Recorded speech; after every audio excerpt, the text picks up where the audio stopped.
你好，欢迎收看《新闻面对面》，我是谢仲。来，一开始为你介绍今天邀请到的特别来宾，左边第一位新北市议员卓冠廷，五哥好，大家好；资深媒体人姚慧珍，大家好；政治学教授范世平老师，大家好；右边为你邀请到台北市议员钟小平，大家好；桃园市议员备少将于北辰将军，大家好；资深媒体人康仁俊，大家好；网红大妈老司机朱慧荣，大家好。好，慧荣。简单的问一下，从那天访问一直到现在，中间经过这么多风风雨，情绪怎么样？有好有坏，可是到这个年纪了，再怎么说也表面上是平稳，但是睡眠睡得不好了。会不会很难过？对你这样一路的发展，非常难过，然后一波就一波，然后我觉得攻击来的如果是尤其有认识的感觉，那个心情是真的会有一点会想哭的感觉。对，你这特别会指什么人吗？比如啊，蔡壁如，你说他讲的那番话，说什么会不会是北检故意要骗你诱导什么，然后你不要再讲这一些，你对他特别有感觉，为什么？因为讲实在话，比如我可以理解他有他的责任在，他对这个党有他的责任，所以他必须像一个大人一样出来讲一句公道话，说啊两边的小孩都各打50板啊，通通不要吵了，我可以理解。可是我会很希望，或者是我期待，或者我把它解释成说他跟我太熟到忘记应该事先跟我讲一下。不要让我一听到的时候，或者人传给我说，你看，感觉上连壁如都不挺你，那种心情，我会其实确实是比收到简讯还要难过。你跟蔡壁如像闺蜜吗？我很不喜欢用这个字，但是如果他真的找我，他一定找得到我。他第一次被做证人约谈的时候，你有陪他去吗？我不是陪他去，是那一天他本来跟我约吃饭。就时间到了，怎么都没出现。后来我在网络上面看到他原来被约谈，然后我心里想说，哇，已经天黑了还不出来，那如果出来的时候，外面没有人去陪他，非常的好像很我知道，我当律师我知道那种感觉，对，那种约谈出来以后，我跟你讲，那个人的整个情绪会荡到谷底的那个感觉。对，所以我就去等，结果没想到一等从7点多等到9点半。OK， 那我自己很开心，是说啊。我这个朋友有做到说，我去陪伴他，我自己觉得很开心。我也知道他看到我的时候是很开心的这样，OK， 因为他没有想到我居然突然就跑去陪他。那类似这样的事情，我有时候常常都会说，当我有难的时候，如果我希望有人帮我，那我去帮别人，就是因为希望我自己有难的时候，别人也一样嘛，互相嘛。对。可是昨天壁如的心情，我可以理解。我再说一次，我可以理解，但是我确实。非常的伤心，所以我决定是3天不要跟他讲话。就3天，对，3天就可以，因为他昨天后来小姐姐，你应该3年不跟他讲话。三堂小姐也是小女儿的心情啦，算了啊，因为壁如他后来其实真的他是有发了简讯问我说要不要晚上一起吃饭。那他问我，因为他昨天下午然后有个会议嘛，你是说他讲完那些话以后，他有发简讯给你？有问你要不要一起吃饭？对，不是可以早发吗？是没对吧？是不是可以早先发了以后，然后你讲完那些，大家吃个饭。我相信你刚刚讲蔡壁如有他自己的要去面对的责任或什么，可是朋友之间的情，好讲到朋友，反正这件事情已经那天慧荣在节目访问的时候，我那天就讲说，会不会访问完以后，接下来面对到的就是张一山。今天张一山坐在这里，我说会不会接下来你就变张一山的学弟妹了？对，没想到一语成谶，就是这个样。然后接下来就你看到约谈的时候那些好，为什么？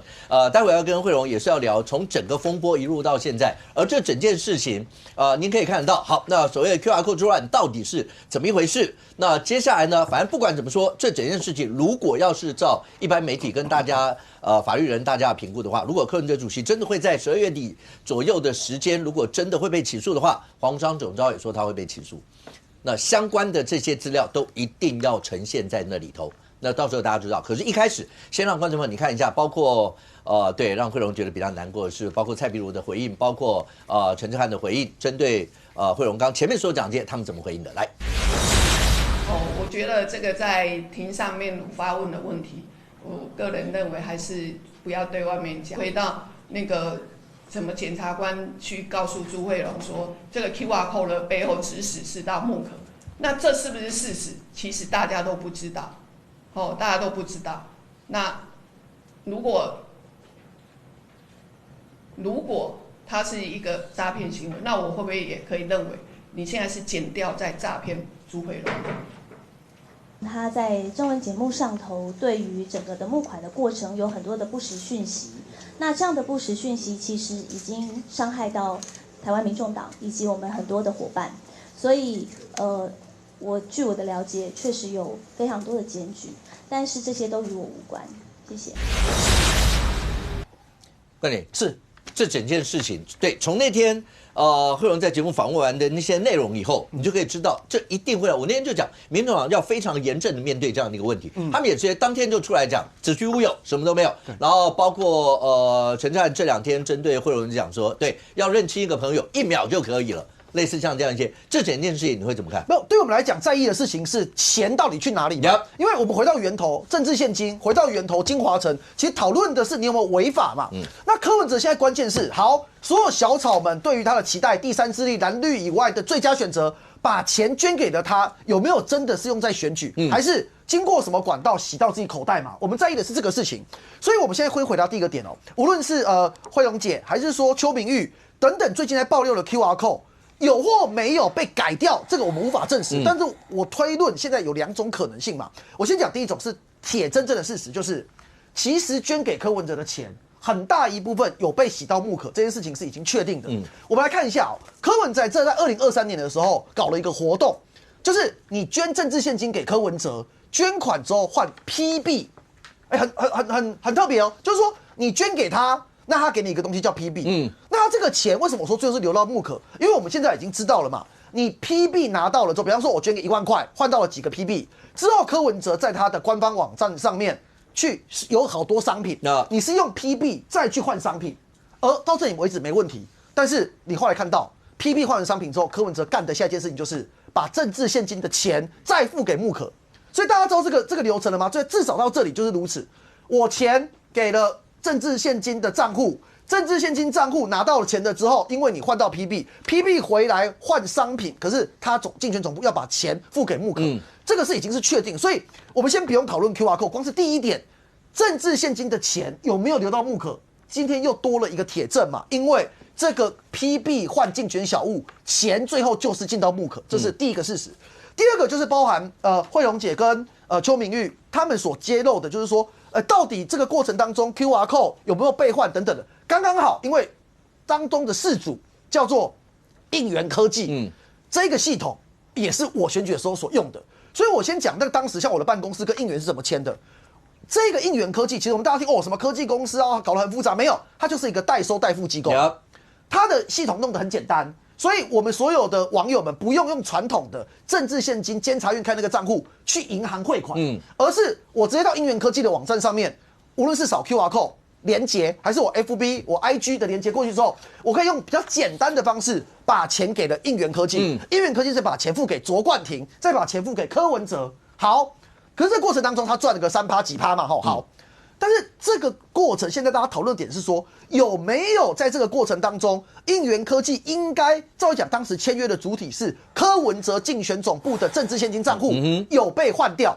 说实话，现在看起来罗生门，因为我自己用应援科技的经验是，我们当时跟他签约是有确定当时应援到哪一个政治现金账户。那如果说有所谓的换，那代表一个事情哦，竞选总部内部有人去跟应援讲说，之后的钱改成换到哪里？那我说真的，大家也不用争论，因为检联一定会查嘛。这最后起诉书就还给大家一个真相。可是我们看到的刚刚是推论，对不对？我们讲事实面，柯文哲的网站自己有没有换过？答案是有的啊。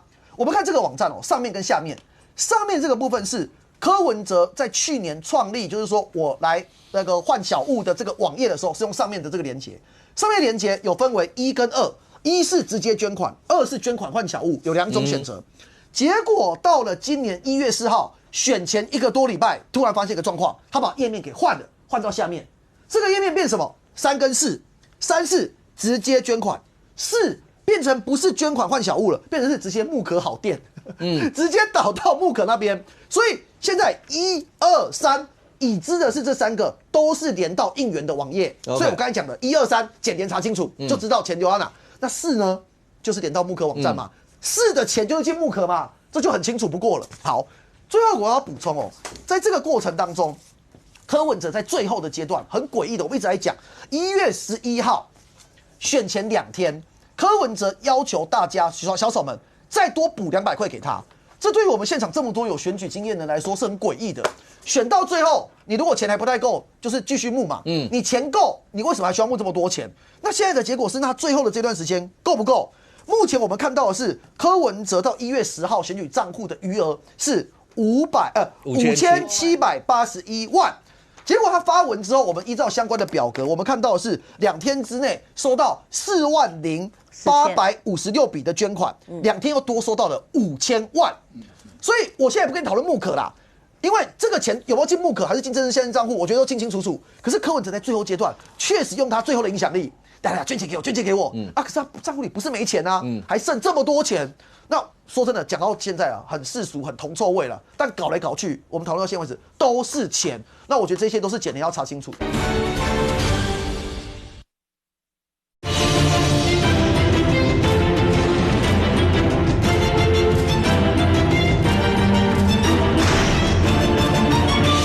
都是钱，那我觉得这些都是检联要查清楚的。而且刚前面讲，因为柯文哲给大家的印象，我们在节目里面讲过，台湾有几个人在选战的过程能够这么霸气的说，我关账户，不要再捐给我了，这是柯文哲干的事。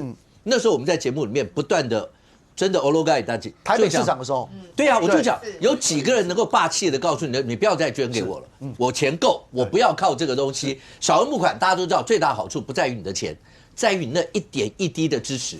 那个最可怕，就像那时候3只小猪啊，什么什么那一路上，那个聚沙成塔，那个蚂蚁推倒大象那种感觉，是你难以想象的一个状况。那但柯文哲后来那个，当然也许他有其他考量，可是这些所有的一切好，但这跟QR code，刚冠廷讲有那2种可能，我帮你补第3种，是就是民众党出来跟你说的子虚乌有，从头到尾没有变过，你们大家怎么集体弱智成这个样子？怎么会是这样的一个情形？但是为什么会是有这样一段？包括蔡壁如说会不会他用的词，我希望我没有用错，会不会是检察官诈骗朱慧荣，然后用这样的方式，你就是个饵，你出去就会讲了这些，就会看，我也不知道检方为什么要透过朱慧荣去放这样一些的话，看我多重要。对，或者你听到蔡壁如讲的这一段说，会不会检方就是故意要诈骗你，或者你刚前面讲的是情感面，你跟蔡壁如之间，包括后来他讲完那些，他还发你问你要不要吃饭。但是在事实面上来讲，第一个，蔡壁如刚前面说是不是事实，大家都不知道，这跟陈智菡说的就是不实，那是2个不同的一个面向。但是他直接讲会不会诈骗你，你有这个感觉吗？我是觉得为什么要挑战北检？为什么要挑战北检？他这个党从头到尾，其实老实讲，一直都在挑战北检嘛。那我自己是觉得，壁如为什么要这样？所以我就对自己解释是说，他有他的考量，他有他的责任在，我可以理解他。剩下来的，因为如果你事先跟我讲一下，说我可能会怎么样哈，会有记者来访问什么，那我心里舒坦一点。我整个反正 anyway， 我听了以后我就是不舒服，对不对？我觉得就是不应该这样说。你再来，如果以情感上你没有站在我这边嘛。我这么辛苦去被应讯，我什么都没有捞到，底下还说我攀岩附势，然后又有什么为了要赚通告费什么的，那我要念一次给你听吗？不用，对我也不想再念给你听了，我不想听。你不要这样子，钟小平，我觉得钟先生。请自制。其实，慧荣，你觉得这几个字对你非常伤？非常伤，我觉得是残忍的。认识朋友1秒就可以，意思就是你在人家最失势的时候，为什么要落井下石？那个井不是我挖的，对不对？这也大家都知道。那我是不是真的在1秒就变了？我发生事情的时候，那整整8月，那整个8月我是怎么跟柯医师的对话是？北检把它印出来的，一个字一个字念给你听的。他唯一去的就是要这里面有电话的讯息，你们讲什么？那你为什么会有这个想法？你为什么有起心动念去找这些资料来做这些表格，然后在脸书上写？它的重点在这里嘛。那我觉得，首先我还是觉得是说，志翰他有他的工作啦，所以他就是要保住他的这个老板那个的形象，然后保护他，我可以理解，我也都可以理解。反正拿钱有办事，也应该要说老板的好话，这个也 OK 啦。而且他年纪又小我这么多，他要怎么说我是觉得。好了，我又可以理解，但是你这种说法的时候，你就是在煽动底下的人说，好，开始了，我已经发出讯号 ，OK 了，你可以开始了，所以就铺天盖地的，一直到今天为止，一直跑。你铺天盖地，那天其实我记得在访问的时候就讲，会不会面对到后面包括党纪的问题，甚或会不会有？其实你可以想象，是不是有很多包括在不管是在你自己的。网站上面或是什么的攻击说的那些，对，有非常难听的吗？哦，有啊，当然很多，不过原则上尽量不要去记啦，因为看了就尽量跳过去嘛，哈，尽量不记。不过我们还是要谢谢，比如说我在教会里面有很多人也抱着我跟我说勇敢勇敢，那结果很多的讯息也是有写来说很勇敢，那这个好几位算是认识的朋友也特别来勇敢。讲实在话，那个这个不要讲好了，真的很。这个所谓几位官夫人也都写来说，真的是勇敢。官夫人，对，官夫人。哦 ，OK。因为我自己做的节目也访问过蛮多人，其实这些那的没写来的也当然也有。那有一位朋友也跟我说，他其实跟我当时在一起当志工的，那我知道他一定会受到很大的压力，所以我今天特别打电话跟他讲说，如果你因为我的关系有受到压力，你一定要跟我讲。千万不要客气，那也因为你必须跟我分手，不要跟我这个人做朋友也没关系，一定要跟我讲，不要自己有压力。或者你有没有想到有一天，因为其实我那天在节目里面访问的时候，我就跟你讲过，我感觉得出来你对民众党跟柯主席其实是有感情的，但是你对柯主席的感情，像你那天讲，他不是你的神，但是你拿他当朋友，所以你从8月的时候一直不断的帮他看账，告诉他有问题，到底是谁把你搞成这个样。但是一直发展到这2天，你突然之间变成感觉上叛党叛股到莫此为甚的感觉，这些你会不会有一种到底发生了什么事？怎么会是这个样子？不，如果按照这么多年来的民众党的这个对于所谓的离开的人是那种攻击法，我心里有谱。我只是没有想到有一天会发生在我身上。我常常在讲004号哈，真的没什么了不起。004号有人甚至从美国打电话跟我说，我那不。100我买50，所以去买来的也有嘛所以其实真的没有什么。但是我说过，我不捐政治现金，我是捐政治线，我是把我的时间给他们的。那如果把我讲成这样，我一心一意一直希望那个党能够是真正的往前站稳了以后往前。如果要把我骂成这样，我是没有想到说会有一天也轮到我。那老实讲，你看去攻击蔡壁如，如果你去看蔡壁如的网站，我常常跟我先生说，我好像也不算什么，我都可以被攻击成这样。那你看壁如的都加好几倍，那志翰底下虽然说他这样骂我，然后很多人也跟着来骂我，但是有更多人也是骂他所以没关系啦，但是不要骂来骂去。可是你没有办法接受的是，一个党的党纪的处分上面，完全怎么会是？我今天有注意到你在新闻媒体上面，你有讲说，一个党有党章、有党纪、有所有这些该走的一个模式，怎么会是一通 line， 然后就感觉上叫你明天要去说明？没有，它不是 line 耶，它是一个用那个这个叫这种电话简讯的，对，因为我可以确定是属于民众党的，是因为前面有缴党费的通知，那底下就是这个，然后完全没有电话号码。那我收到的时候是6点47分，所以我正在煮饭那就拿给我先生，你自己看有这种事，这样。其实最主要是我先生生气了，他觉得说这还叫做政治破坏，然后他就跟我说没有电话号码。没有联络人，你12月3号你有空吗？有没有事？也没有先问你说那天适不适合，可不可以？如果不行的话要拿。那如果这样子去的时候，首先我如果不看这个，我也可能以为他是诈骗对不对？然后再来好，我就算去了，乖乖的去了，我站在外面，现在的那个大楼都是要刷卡进去的，那我是不是要站在外面等有人出来上厕所，我才能够问说，然后问了以后也不知道找谁。我觉得对我来讲不可能。我们虽然党小，可是我们其实是有党章的，而且党章写的非常的详细嘛，所以我们有党章有党规，怎么可能是用这种这么粗鲁的方法？我觉得这是完全是一个没有规矩的党啊，没有纪律的党啊。你明天会去吗？我明天原则上不去，结果后来在路上有人跟你联络吗？终于联络了，4点多终于联络了。哦，这是什么人？一个女生，然后说，她等一下会发 email 给我，然后用电话先通知我，然后也会寄那个正式的 paper 给我。那我就跟她讲说，从头到尾你为什么没有先问我12月3号我有没有空去？她就说哦。那然后就问我说，那有没有空？我就说那天其实我约了，我已经约了，我真的也是不能去，不是我不去。他就说，那这样可不可以麻烦你再告诉我，那你什么时候有空？所以我还想说，到底要不要去？你先生是很生气，我先生很生气。您也有讲，您先生已经93岁高，所以他很生气。他的意思是说，如果真的要这样搞的话，不如你们自己退党。对，他的意思是说，第一个，如果说我被开除的话，因为004号被开除，留下一个005，蛮尴尬的嘛。对，他是005。对。好，所以干脆就是在他开除之前，我们2个一起走吧。对啊，我觉得他蛮可爱，我觉得他好聪明。对，我也觉得你现在蛮可爱。可是整件事一路发展到现在，我不晓得，因为对惠荣来讲的话，你可以感觉得出来，今天在聊的过程当中，你感受得出来他对柯文哲对于民众党那个感觉，我自己主持这么多，我可以感觉得出来。只是现在看起来已经变成叛徒背骨到难以想象。那5个惠荣姐现在帽子上还在戴对啊 KP 啊，你不觉得这很好看吗？其实 KP 对我来讲是叫 Keep Promise。我当时跟柯医师讲说，柯医师你千万不能够台上让人家觉得你这个是 Professor 柯，不对，你要是 Keep Promise， 他已经背叛你们了。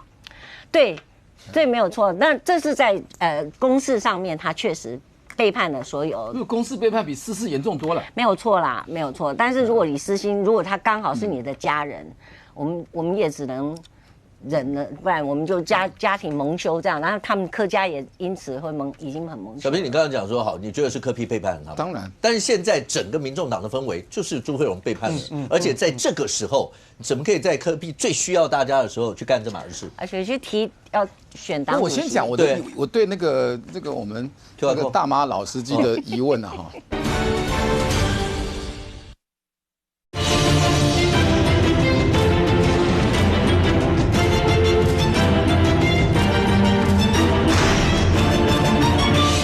我先讲我对那个我们那个大妈老司机的疑问啊哈，请问你啊，12月11号他那个，因为他知道剪掉12月11，对啊，对不起，8月11是不是5、6月间就有监听？所以剪掉监听到还知道税子机的事嘛？李文娟去税那个账册木可，那你8月11还跟他通电话？对，那8月12他那个记者会出来，你就满意了吗？没有，我写的11点。对，我写的11点不满意，准备今天晚上要跟他那从8月11到12到现在啊，12月初，那这个3个多月的心路历程，为什么会180度转弯？现在你就是以前还帮他，那现在就愿意上那么多政论，说派民主党的不是。我其实到现在还没有派哎，他不是去北检，是吗？是北检回来了以后啦。北检回来以后，对你来说造成很大的。还是检察官跟你讲的东西，让你足以认为你退党也无所谓？以前这么维护柯 P， 不是，我觉得是这样子哈。这个党当时是因为他在创党，然后这个蔡壁如跟柯医师也算是好朋友，所以当然一定要支持嘛，所以就一直留下来。其实我很少去注意我是004，是有一天大家才讲起来的。这是第一点，然后第二点，确实在我应该是26号，就是从北检出来了以后，我确实看了很多的事情。我只是 double confirm， 我8月份找的那些资料果然是不对的。第三势力的赤大志刚的政其实想法是什么？蓝绿就是我不要蓝绿，我要投第三势力。大概台湾有个20-30%的土壤，而柯 P 当过台北市长，所以他几乎吃到饱，搞了26%，369万票。那你们支持柯 P 个人，还是你们讨厌蓝绿？上位者的概念不是柯 P， 更不是现在的柯 P， 他现在只有5%哦。是第三势力哦，是国家的中道力量。那你们为什么把柯 P 看到比中道力量稳定国家的那股议员还重要？议员，我可不可以这样说哈？我没有办法代表369万人，我讲的都是我自己。我现在讲的是我的感觉，我的情感。不，你信第三势力还是信柯 P 啦？我请教。这是我的个人的选择嘛？对，你个人信柯 P 嘛？我不是信他，我本来就是从8月份我自己去找到那些资料的时候，我跟他吵成这样子，跟他骂成这样子的时候，我当时就已经跟他讲，你真的会很惨，你会死得很惨。我当时是说，你这样会死啊！我当时是这样告诉他，对，那时候就很生气。然后我一直期待他能够真正把那个账赶快整理好，该还的都赶快就定位。他不是说一直在要查账吗？那我一直等到8月23号，最后来不及了。他最后告诉我说钱还在嘛，记不记得他跟我说钱在？所以我当时的认定是只有那4000多万啊。那后来不是被扣押了吗？说心里还舒服一点。我真正不舒服是我去检调出来了以后，他才告诉我说，那个镜周刊讲说8月11号，柯医师还叫这个文娟去把那个税调。那我就去翻我自己的，我才发11号你还跟我讲。我们终于真相大白。其实那个时候对我来讲，我是确实是非常痛苦的。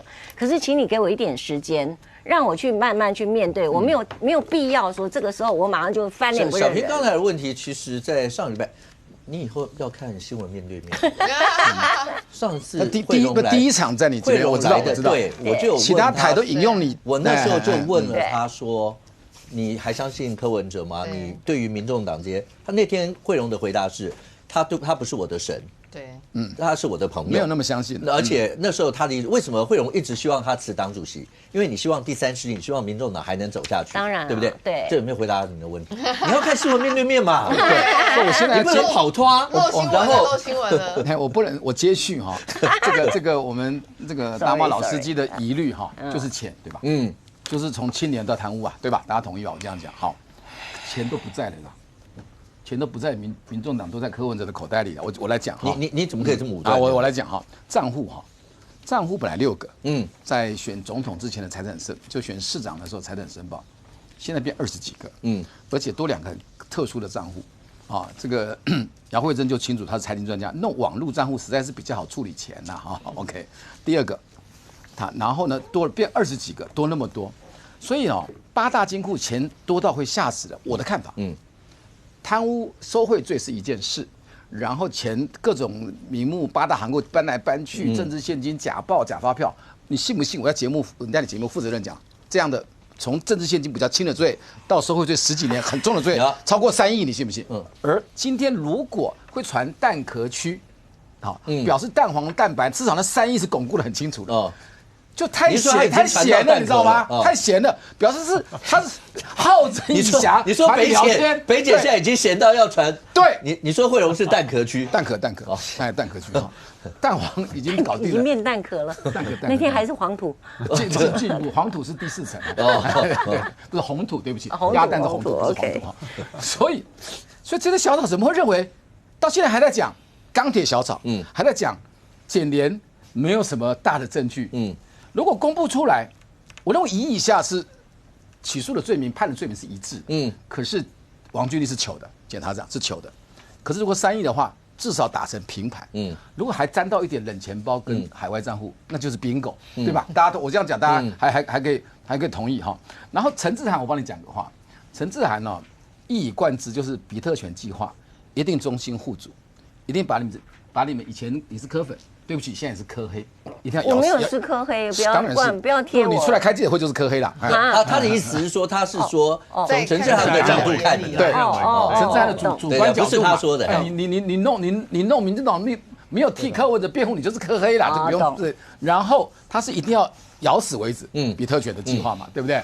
所以整个党已经走向的极右这样走然后走上一个法西斯政党。走向一个保守的政党，对不对？那情况就是这样，所以民调会再跌。现在是5.7嘛。那请问起诉以后，金流至少出现3亿以上，非常清楚的金流，公布所有证人的说法。朱亚武讲什么讲？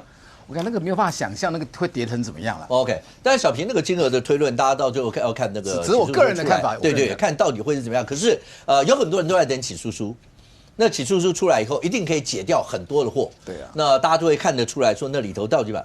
或者我再问一下，你对第3势力到现在都还存有很多的理想吗？应该说对民众党，我就摆明了对民众党好了。如果今天这件事情没有很好的处理的话，那我就真的宣布就退党。所以很好的处理的意思是什么？我就你来聊一聊，说，哎呀，其实你还是忠心为党，没事。你至少应该要很清楚的，你要附上检举函，挂号信给我，然后有检举函，你们这个地方党部开会的结果是怎么样，再送到中央去，然后有中评委去，然后再告诉我是怎么样。我觉得这是最基本的党纪。如果他们这么基本，照你讲的流程全部走完以后，你违反党纪，开除，你接受吗？接受啊，接受啊。那时候你就接受，接受啊。那也不要先退党，就两个一起。哦，还有5号，我会建议他，那他就要想办法罗织这个005号犯了什么罪，就是共犯。004、005退的话，拜托，那请保住007，好，007一定 OK 了，对，因为现在在出了，好不好？对，好冷，可是这整件今天已经冷了，你还这样？没有办法，钟小平就是讲了范老师，对，但任俊，对，这从穆可那时候，其实穆可的过程，从他们第一次出来开记者会，帮穆可去宣布人家要什么停止营业，然后要解散清算，我们就讲你到底跟穆可什么关系？那时候一直就只问一句话。是穆可最后的最终受益人是谁？讲白一点啦，真正股东是谁？是谁可以支配所有权？那时候我们一直在问这个，但不管问出什么样，显然这整件事情，如果从惠荣这次所谓的 QR code 的问题，到底不管有没有改，钱到底有没有进这些所弄出来的所有这一切，会不会这对民众党对柯文哲来讲的话，未来会是不可承受之重？会吗？不会啦，真的不会啦。我举个例子哦。2019年的8月6号，这张照片你一定很有感触嘛？台湾民众党的创党成立大会吧？那时候你就在台下看着柯文哲。你知道创党人数多少人吗？111人。对。所以在那个当下，004跟005很重要，因为少了那2个，党没办法成立啊。现在民众党号称党员3万人呢。004、005、008都拿进来对不起啊，我没任何的意思啊。对，我不知道008是谁，我不知道是谁啊。我的意思是说，现在对他的这个政党来讲，已经不是当时的那个111个人创党嘛。当年那个时候创党还是要说111个人都是党主席的候选人，因为那时候还要选什么中央委员啊，什么888。你现在再回来看的那个当下就，好吧，就这样嘛但现在看起来，对民众党的态度来说，谁最重要？柯文哲最重要。刚刚提说会不会对柯文哲，或者你刚刚提到穆可的那件事情啊，穆可是真的蛮特别的啦。我有讲特别意思就是说，因为从上到下，我们现在大家认为啦，民众党大概从里到外，从上下都知道穆可公司跟柯文哲或跟民众党的关系，它基本上就是跟钱有关，绝对不是只有单纯的就是说什么做个竞选小物嘛。这个惠荣姐应该比我们更清楚知道穆可跟这个柯文哲之间的关系吗？但从头到尾没有一个人会愿意承认我们大家知道的这个事实。我现在讲的是民众党，从头到尾都不承认。可是你说这件事情从一开始大家去质疑说8月12号的时候，民众党的人代替穆可去宣读那一个文件，说我们要这个暂时清算，而且还讲说我都讲，就是说如果你真的回来去思考那一天，其实那一天记者会好矛盾哦，因为4家被灌的公司里面有1家就叫做穆可，穆可也是受害人。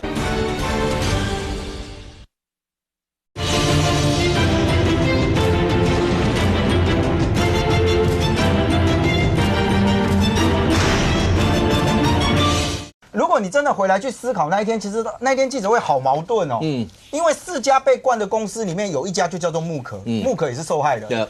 结果一个加害者帮受害者说，我帮你宣布说你们这个公司我们要清算掉，你不觉得奇怪吗？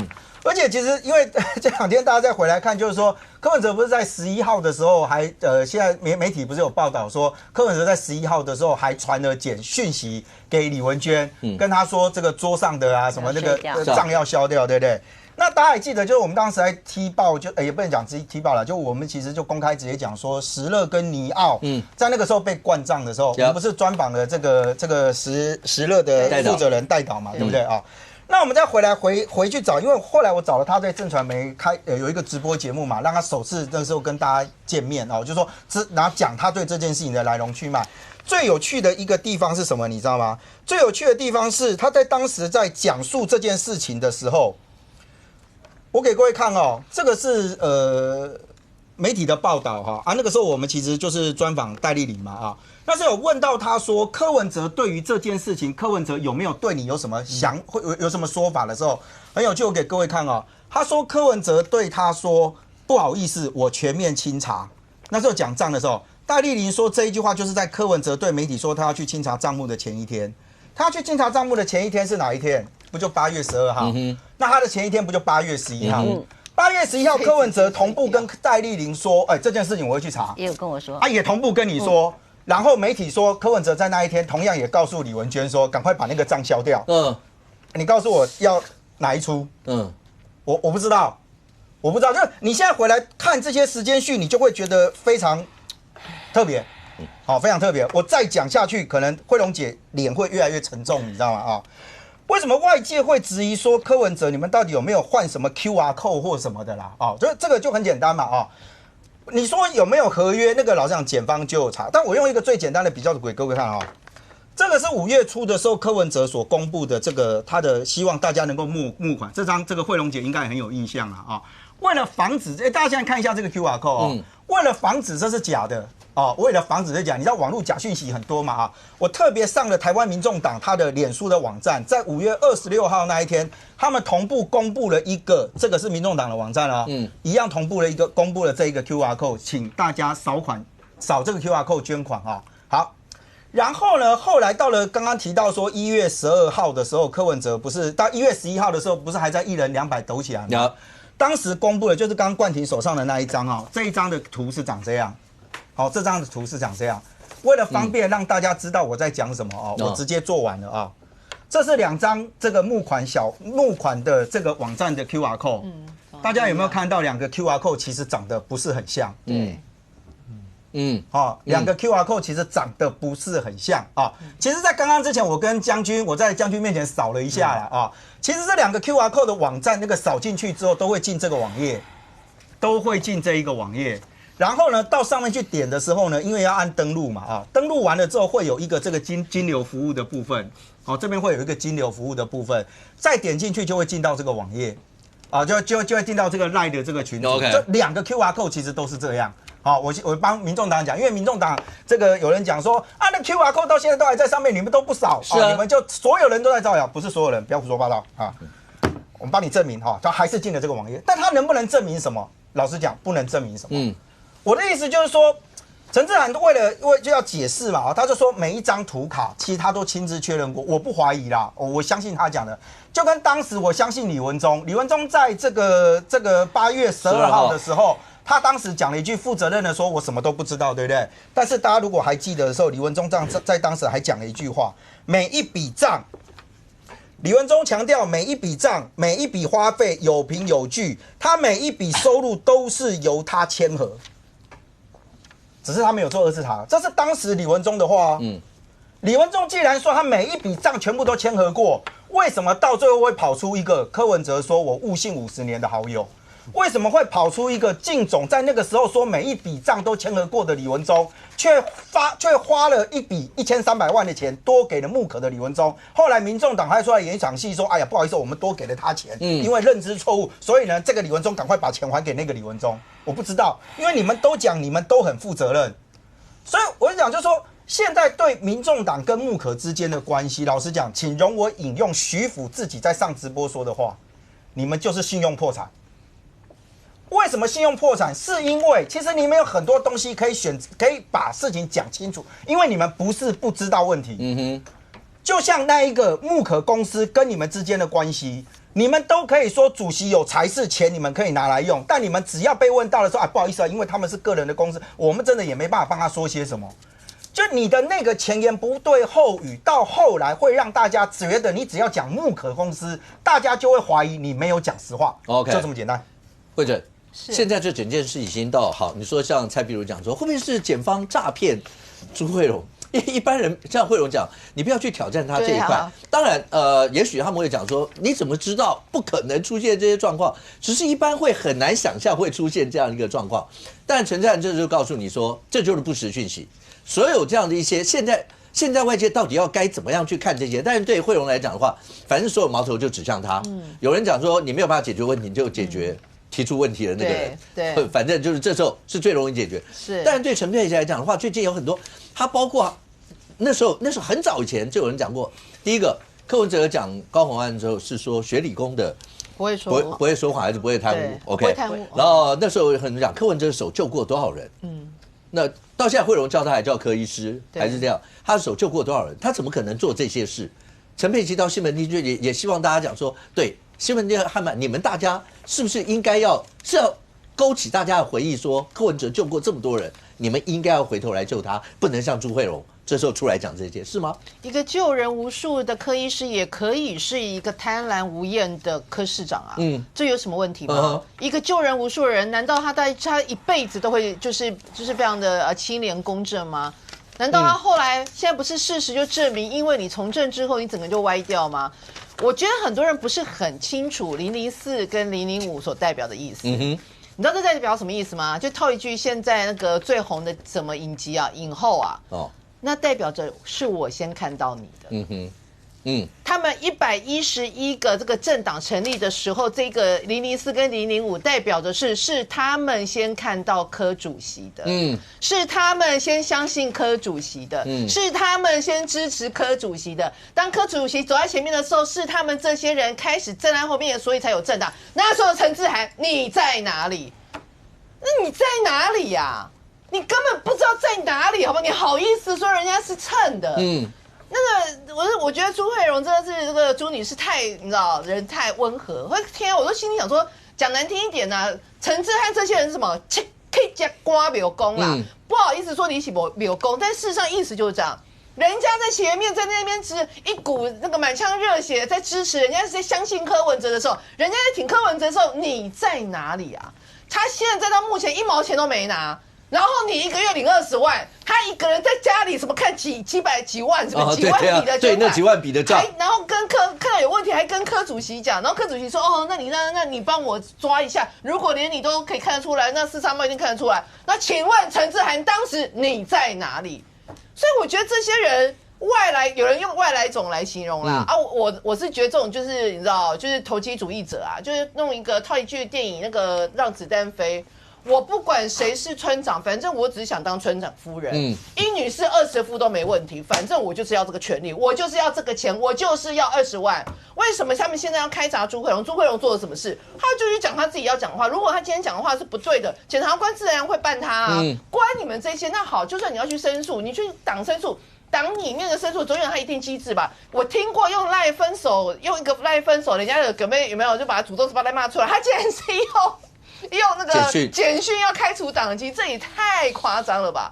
所以我会觉得，为什么我其实某一种程度上是有点同情这个慧荣姐，就是说，一直到上个礼拜我们在同台的时候，他说啊，如果那个柯市长知道因为连我都被传唤的话，他应该会很过意不去啊，拖累这么多人。其实我当下坐他旁边，我的脑中的画面是抓着他说：“你醒醒吧，你醒醒吧，你醒醒吧。”但是因为是前辈，我们当然不会照。如果是范老师，我就这样了。真的受你伤害。我是拯救你的灵魂。你要不要示范一下给大家看？你是绝不可能有这一天的。对。所以我的意思就是说，到底要怎么办？到现在都还就是你可以说是傻，或者是说有时候就是这样，就是说交往很久的女朋友，然后男朋友，大家全世界都知道你男朋友在外面偷吃，交了20个其他的第3者、第4者、第20者，就有女孩子说没有，他永远都爱我。那为什么这个女人家说你那么傻？她一点都不傻。她如果承认说对。他外面吃了20个人，那代表什么？代表他完全不爱我啊！那他崩溃了，因为过去10年投资就那个。第二件事情，我没有了这个男朋友之后，我剩下什么？所以为什么有的人明明都不爱很清楚，那为什么你被翁蕊利益结合？那我当然不知道你们是不是利益结合，但是我可以很确认一件，我不是说我1毛钱都没拿。对，那可能就是有，可有时候的利益不一定是钱，而是一种。情感也是就是情感啊，或者是说一种他是市长，我跟市长是非常没有他是医生啊，有的人是有这样的感觉。对啦 ，whatever 都不重要，但我是觉得整件事情看到是，我是觉得这一些为什么这个时间点，陈志汉他们要做这样的事情很清楚，因为12月7号就要党代表选举嘛，所以在这个情况之下，谁敢出来挑战我们，或者这个你就会变成是杀鸡儆猴啊，杀老司机来请其他人。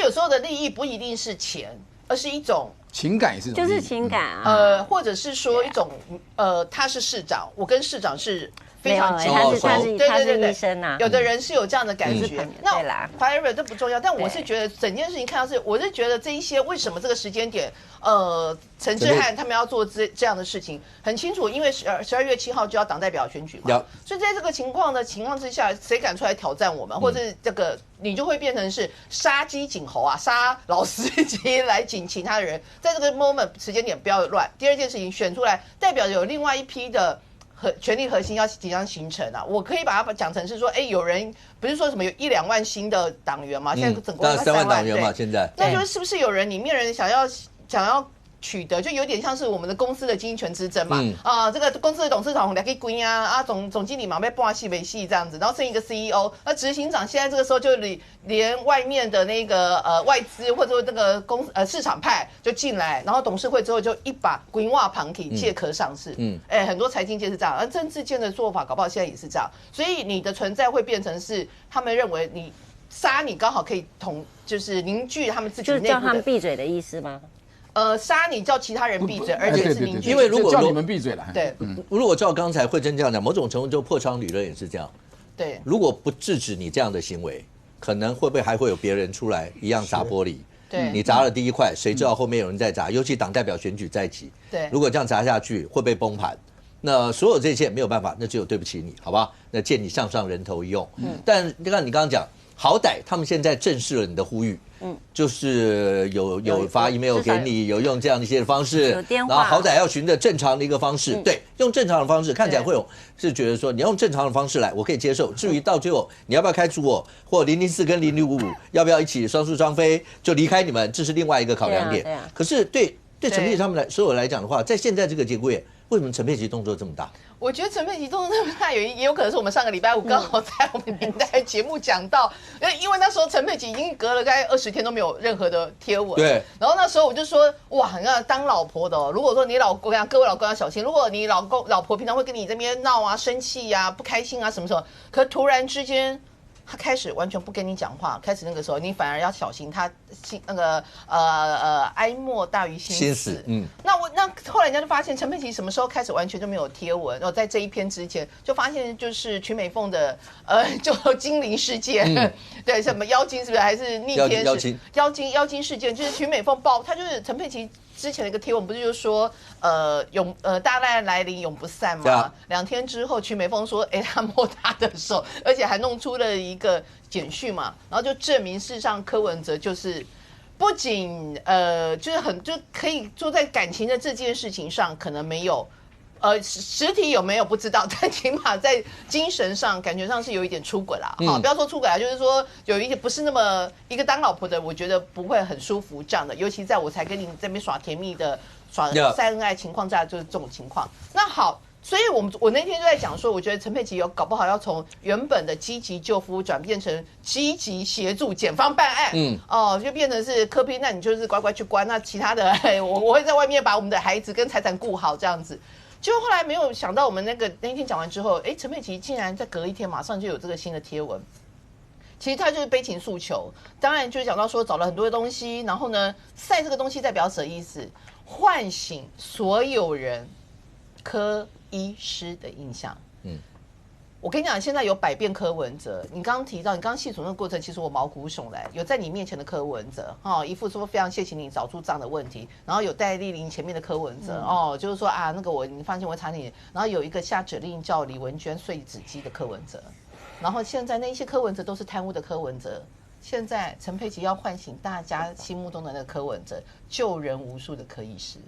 所以他抛出了这个东西，就说啊，你看他那个就选举补助款进来之后的104年1月6号马上就捐了500万给台大的基金会，然后就说什么啊，很多救人无数啊，所以他现在文哲希望福报永泽于你，我想念你，我等你回来。那当然就是所谓一个悲情诉求，但是你看这个部分，我觉得应该是这样子哦。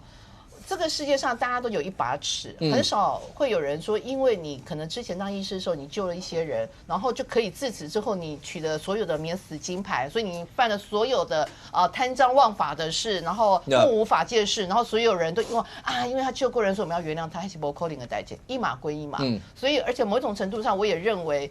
你不仅背叛了你自己，其实他最重要的是他背叛了他自己。你背叛了陈佩琪，最重要的是有像老司机这样子的，原本非常相信你支持者啊，对，原本还有很多的小草支持。其实最过分的一件事情是你真的伤害这些人的心，我觉得那个才是最无可诉的。对，如果像刚才慧珍讲的，抛出不管说有没有捐500万，然后或是救人无数这些，将军对检方来讲，你抛再多这些东西。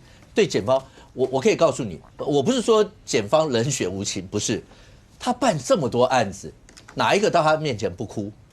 哪一个为了你可以看到有很多案子，包括我们自己跟当事人进去，你看到有痛哭的，有什么的，检方一天到晚都看这些，我没有办法看了那个以后，我就觉得这个案子，那我手轻一点吧，不可能。但是显然这个一定不是给检方看的嘛，那一定是好了给惠荣看的。给还在钢铁草看的，给还在现在支持者看的，这边应该是要给他们看的吧？这当然哈，其实惠荣的状况，他虽然醒得晚，比装睡好啊。现在多少人还在装睡？现在在整个小草里面，很多人其实他们也醒了，不敢醒。醒了什么都没了，所以继续装睡。那么有关于佩奇医师 PO 的这个文哦，我觉得我到现在想不通，因为我也是人夫嘛，人夫对人妻来讲，最可怕的一点是背叛。背叛不是背着你去捐钱，而是背着你去偷女人。如果一个人妻知道他的先生去偷女人，天哪！不要说摸手啦，越举欲举啦，轻则踢下床不让你上床，重则咔嚓让你痛不欲生啊！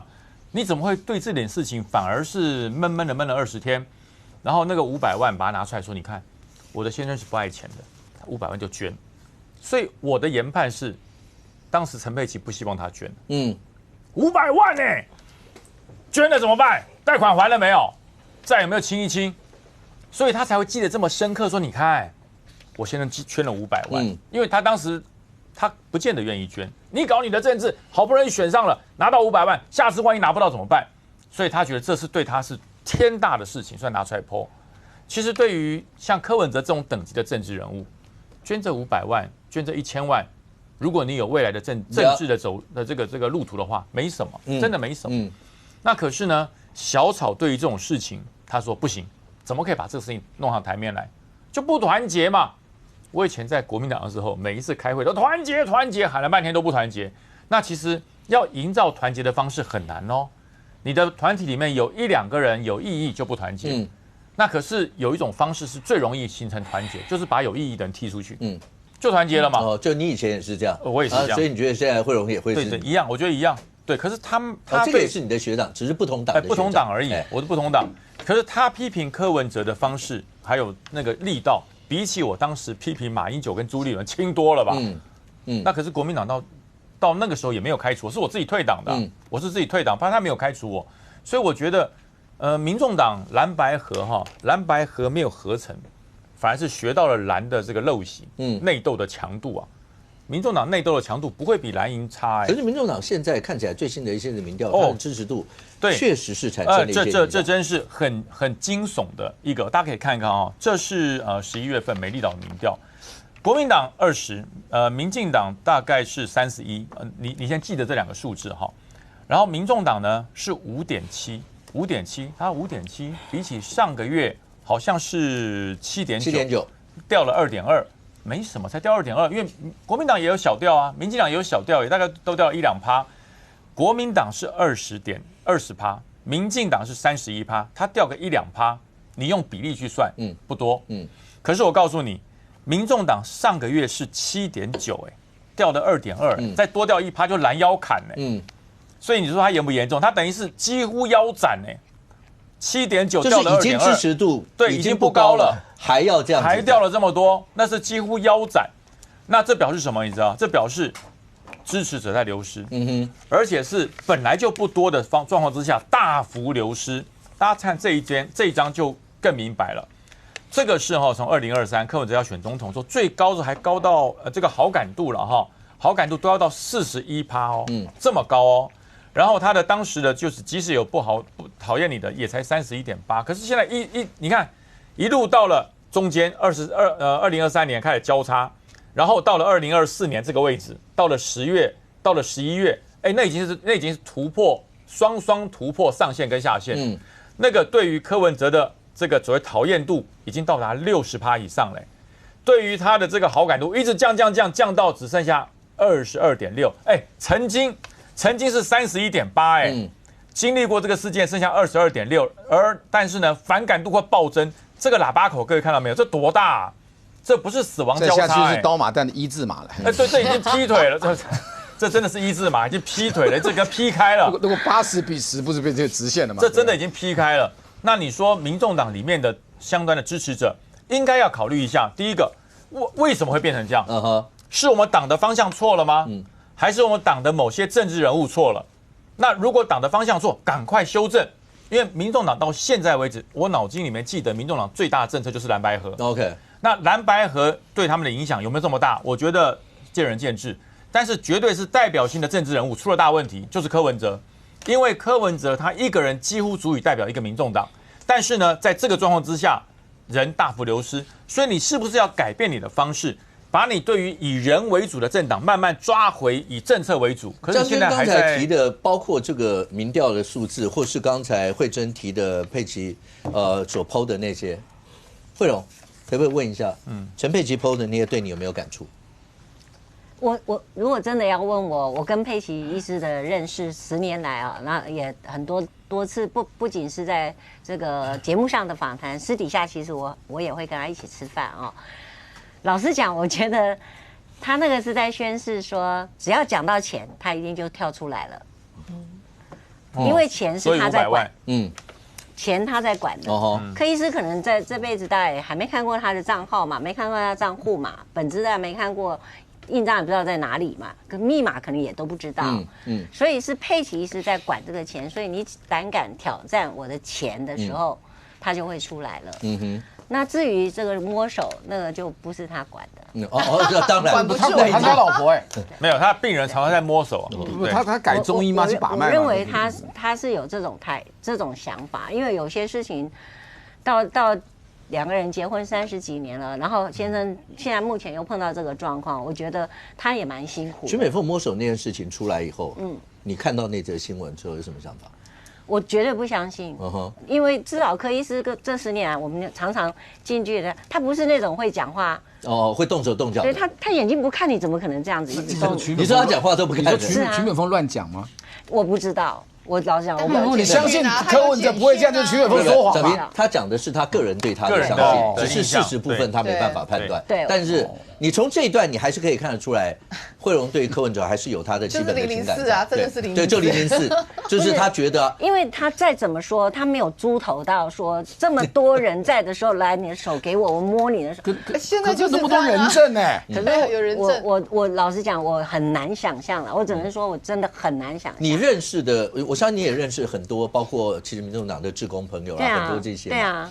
刚才那个民调一路都已经到了，如果照这份的民调看，从上个月7点多到5点多，那都已经到7点多，还要再往下涨吗？你认识了很多这些人，是不是其实心里面对于柯文哲或是对于民众党也有跟这个民调反映出来一样的感觉？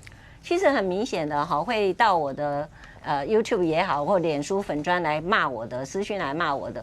我认为就是那5.7%里面的嘛，因为我的朋友几乎全面就是告诉我说，绝大部分是告诉我说他买商班那一天就没了。其实绝大部分会，那这些就不会来留言嘛，不会来告诉我什么。那老实讲，一个党目前到这样子，他本来有369万的人，就算剩下10%、1/10好了，也有嘛，也很多，也很多，也有嘛。那当然又少了很多啦，这个是他，所以我才会提出说应该要做一个大整顿。你认为柯文哲一定要辞党主席？一定要，因为他已经不够格啦。如果按照他，连我只是讲一个那个上谢律师的节目都要被罚的话，他是被关的，他更严重啊。对，你觉得那他就更应该要照你们的党？他这党多伤害啊。OK， 范老师，可是显然慧荣刚讲的。他不过上节目讲一讲就要被这样，柯主席现在被关被什么？但显然他们现在众志成城，就是要护着柯啊。就是我觉得像陈志涵他们现在就是不是朋友就是敌人，就是坚壁清野。你只要不是挺柯文哲的，你只要是批评柯文哲的，就要被赶出去。这很矛盾，因为民众党这个政党其实一开始我们叫做柔性政党。什么柔性政党？我没有党纪。我入党也没有很这个繁琐的仪式或程序，然后呢，甚至他可以允许你劈腿，对，还可以跨党，什么时候今天要把慧荣姐她的这个中评会要你来约谈，这是多严重的事情啊！说难听点，都可以劈腿的党，骂个党主席算什么呢？他现在变成柔性政党，变成刚性政党。我跟大家解释一下，刚性政党跟柔性政党最大一个不同是，当你要发展党的时候，你一定是用柔性政党。对，就是我本来就不够大，所以呢，所有人愿意来都好，管你是不是其他政党，你愿意来支持我都好，我也没有这么多的一些的纪律。刚性政党就不是我够大，我是国民党，我是民进党，你们谁只要有一点不照我的路走，我就开除你，我不在乎。但柔性政党为了要扩大的过程，一定是。各方好吧，近越远来，都来。就算慧荣讲了呢，没关系，我就当没听到，因为你总有另外一部分对我会有帮助的，一般会这样。但显然现在看法不会是这个样。对，当一个柔性政党变成刚性政党，我觉得一个转变是什么？没有自信。所以谁要批评柯文哲，我要用这个虎头铡把你砍掉。那就越来越变得一言堂了嘛。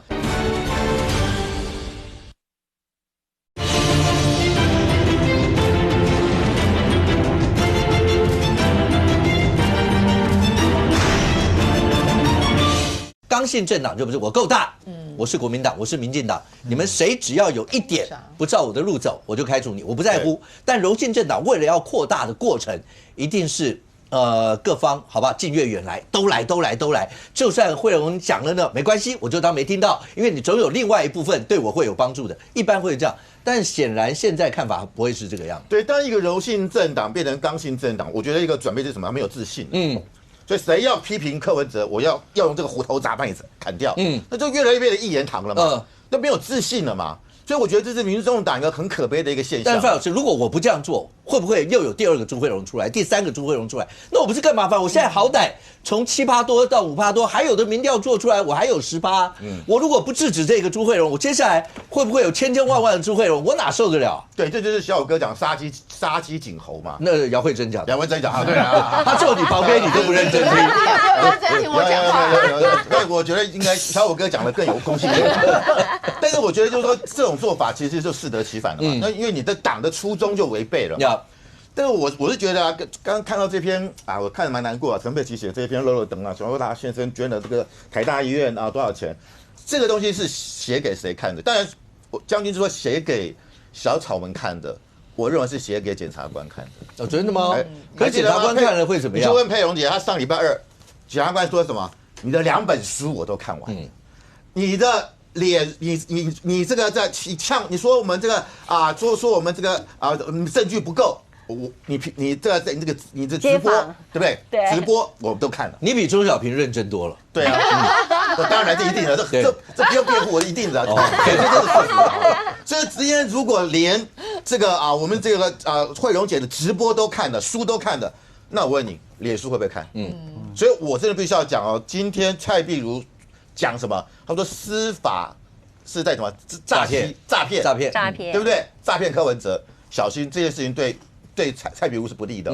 他今天又被约谈了嘛，2次约谈啊。出来了，出来了，对。所以我觉得其实司法单位、警察单位是很关注舆论、媒体、直播跟脸书。所以我在陈佩琪拿个东西是要跟检察官讲了，我老公还是很棒啦，他不贪财啦。问题是不认为检察官会相信。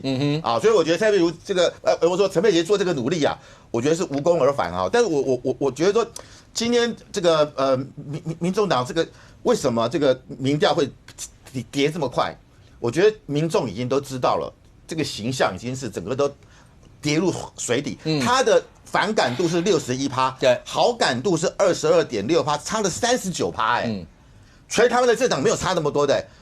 国民党的好感度39%，反感度44%，也差5%而已。你怎么会差到39%？所以我觉得这个党已经无药可救了。那你看，就是说，还说什么要陈志涵从这个比特权？我觉得民众党现在很奇怪，好像跟比特都有关系。他说不是比特权，他说那是讲那些亲绿名嘴啊什么的。对，不管了，反正那个柯文哲右手有比特币，左手有比特权，现在还有一个比特王。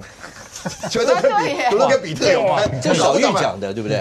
哇，比特大满贯，比特大满贯，这个比特王是专门帮柯文哲讲话的哦，帮他做了很多啊，什么正义来了啊，李进勇贴到铁板了，等等啊什么，然后什么中学会抗议啊什么，然后就什么啊柯文哲啊永不放弃啊，4年后再战等等啊，明天早上7点半战，他就完全帮柯文哲在做擦脂抹粉的，也叫比特啊，然后呢？当然，他现在要告这个邱明玉了，因为邱明玉说他那个拿了这个柯文哲1000万，他说要公开道歉，否则要告也是比特王。现在都跟比特有关。一定要告死你。对，邱明玉很生气说，比特王就一定要告死邱明玉，把我弄死。就是他否认完全没有什么1000万的计划。但是为什么邱明玉有这个质疑？但是因为你过去以来你的言论都是支持柯文哲 ，OK， 那你的经费哪里来？是不是从科办过来的？我觉得这个质疑。你既然是一个媒体，你应该就有被接受质疑的雅量嘛，但是我就觉得啦，不管是战狼姐姐跟比特犬，其实他们都是同一科啦，都是属于狗科啦。我们现在在科普嘛，没有生物都学了吧？剑门纲目科属种都是属于同一科，全科，而且。不要小看比特犬，它的攻击力其实并不会逊于狼哦。在台湾是不能养的，而且在美国很多狗咬死人的事件都是比特犬，所以我觉得志涵姐姐也不用太在乎这个称谓了。OK， 慧荣最后有没有什么？因为针对你说你明天有事儿嘛哈，然后包括后续的这些处理，应该这样讲，对柯主席甚或对民众党，你有什么要呼吁的吗？就是没有，大家如果真的是因为这种情绪的关系，想念柯主席的情绪会发在我身上，可以啦，我接受。那志涵呢，就不要再用那种这么对我来讲，我觉得是有点羞辱我的方式来说我，比如说我抢通告费啦，然后攀岩附势这种话语。那小草们想要攻击我啦，我可以接受啊，不要，但是不要说我太丑，这个我蛮介意的，我蛮介意的。对，那另外。我老实讲，我必须还是说啦哈，我跟碧如没有那么好哈，所以不要因为碧如跟我在一起，所以你们就讨厌碧如啊。虽然他已经写信给我了，他说他写信来了。耶诞节的碧如很重要。对，我不喜欢你叫他碧如，好冷，这是没有礼貌的。对，我不能学那个有交情的可以叫，你不可以。我不能学朱亚虎叫蔡姐。对，因为我年纪比他大一点。其实说实在，我觉得最主要就是这个党哈，应该要真正的我们很认真的静下心来，每一个人还是一定要为这个党，我们到底要怎么走？到目前为止，其实第一个什么都没有做出来嘛，账没有弄出来，你的未来的方向都没有其实我们应该要讨论的是，民众党突然有一天端出告诉我们他们的一个未来的方针，这来讨论会比较快乐一点嘛。OK， 好，那请问一下，12月7号那个党代表投票或什么，如果那时候你还没被开除，你会去投票吗？会啊。你会去投票？会啊。你会出席吗？其实我有一点害怕啦，我好怕人家会故意推我一下这样子，然后那我先生也有一票嘛，所以原则上我先生如果说他90几岁可以保护我的话，我就去。OK。对啊，为什么不去？对，如果这是我的权利的话，我当然要去啊，这样才能展现我们大家的团结嘛。OK，好，那谢谢慧荣 ，OK， 非常谢谢慧荣 ，OK， 谢谢大家。那其实你真的知道说，对于整个国内政坛来讲，未来金华城这个案子、柯主席这个案子。起诉书一旦出来，一定会有非常大的一个影响。那我觉得北检要负担的就是，既然要写起诉书，你要写出来的就要掷地有声，你要让所有的人看了以后都知道为什么你会做这样的一些起诉。要不然的话，那我们再看，如果没有办法说服我们，那恐怕大家也会有非常多的一些的意见。可是除了这个以外，我想问你是，好了，第一个，你从刚才聊，你还是可以感觉得出来，慧荣对于柯文哲主席。对于民众党那个感情有感情，有感情吗？绝对有，这完全感觉得出来。好，可是除了这个以外，你对于最近大家讲到棒球，我们现在我不知道这个离我们拿夺冠已经是1个礼拜以前的事，可是那个热情依然不减。对，你看，包括陈杰宪有什么有很多的访问啊，所到之处人山人海。但请问一下，为什么吴宗宪委员要去讲？他说他不认为博弈是伤天害理，为什么？我先讲哦，这事情其实很单纯啊。一开始的源头是因为馆长嘛，馆长在直播的时候自曝自己做过地下球板，那就是以前曾经当过某种大小不一的主头嘛。那当时引发勃然大怒，主要是因为他的态度。我说真的，馆长有做一段不被大家认为合法的过去，他的态度如果是说，哎，那我以前这样做是不对的，其实不会有人延上他，你就是个网红嘛。可是吴宗宪，你去凑什么热闹啊？吴宗宪跑去馆长的直播，然后跟大家讲说：“哎，我不认为博弈是多伤天害理的事。”讲白了，他现在就是在玩文字游戏嘛。他的解读就是：“哎呀，签赌跟博弈产业不一样，等等。”没有，这是在硬凹嘛。我们台湾现在本来就有合法的运动彩券，这就叫博弈产业。国外也有合法的博弈产业，可是现在大家讨论的是地下签赌，会把球员押去汽车旅馆的地下签赌。是会逼球员打假球的地下签赌，是因为庄家会倒掉害人家破人亡的地下签赌。运动彩券不会啊，这两个是完全不一样的事情嘛，所以他把它混在一起讲。那吴宗宪就当然再度被延上了嘛。你是谁啊？你是国民党的不分区立委，你是谁？你能当这个位置是因为你以前当过检察官。我就问你一个问题嘛，你说不认为博弈是多伤天害理的事，你讲的是什么？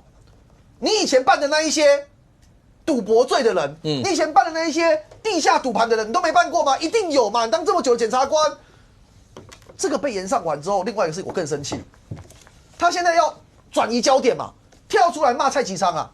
他说：“哇，你像啊，哦，你蔡其昌也是啊，哦，他是不是前几天又在那里蹭棒球的声量？拍谁？吴宗宪你是讨卡 K 我下面拱丢是不是？蹭声量是什么？你可以说左汉廷蹭棒球声量，哦，跑去东京巨蛋看，还上小五哥节目这边讲，这叫蹭声量。”蔡其昌是这次12强台湾队的领队，领队就是团队的一员，他还拿到金牌，自己蹭自己哦，不是你去讲，凭什么讲他蹭声量？我说真的，蔡其昌他当这一个中华职棒联盟的会长，当到什么程度？创一个纪录。去年蔡其昌任期满了，准备要连任的时候，6个球团列出5大贡献联合声明。吴宗宪，难道你认为这6个球团是蓝的，是绿的吗？统一啊，中信啊，富邦啊，乐天啊，台钢啊，味全啊，哪一个企业是蓝的，是绿的？就他们是为了他们的企业利益，为了他们球队的利益，想要有一个好的会长嘛。当时他们的联合声明怎么讲？他们联合声明讲说，包含啊那个在疫情期间，蔡其昌帮助球队度过疫情，包含这一次我认为12强会赢的关键就是他当这个中职的会长。去建立了常态的情收团队，那用在国际赛，用在中职，这当然就球队感谢他嘛。那第3个，这个是我很有感的。以往啊，中职在球季跟球季中间会有个冬季联盟，可是冬季联盟的票房没有很好，因为有很多不是一线的球员也会去练习。后来疫情结束之后，蔡其昌他大量的投注资源在东盟，让东盟的票房成长70%。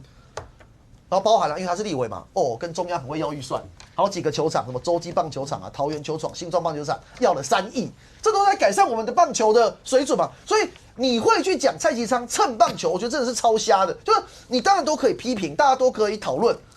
我讲句公道话，我认为吴宗宪有点酸呐、因为蔡其昌回台湾之后，大家各媒体争相要采访他，包括五哥也采访他，为什么？因为大家想知道这一次。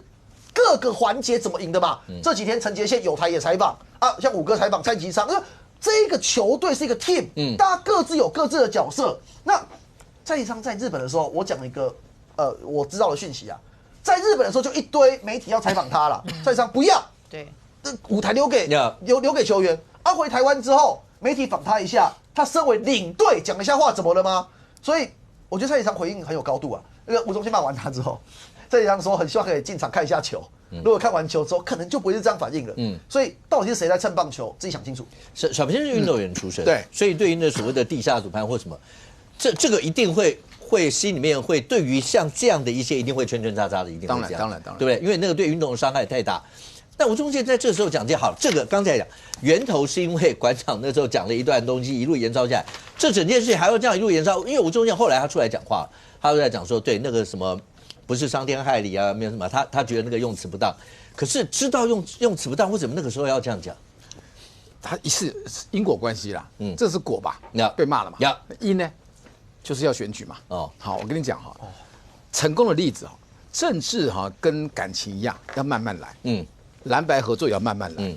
像你看你像谢国樑很早就酝酿邱佩玲来当副市长，他跟柯文哲就长久往来，吃饭干嘛？他妈妈还捐钱给他，这是一种很自然的增温的感觉。那横财入灶，因为宜兰现任的这些县议员或者地方人士或什么乡镇市长，跟吴宗宪，我会支持吴宗宪，做民调他会高，你信不信？因为听说我们做那个在地的，根本就民调就秀不出来，你知道？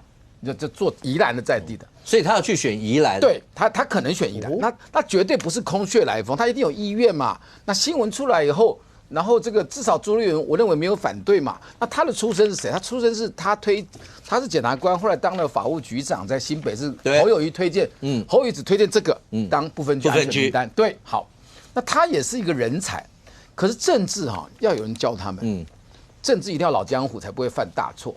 政治五洲之要，先求不伤身体。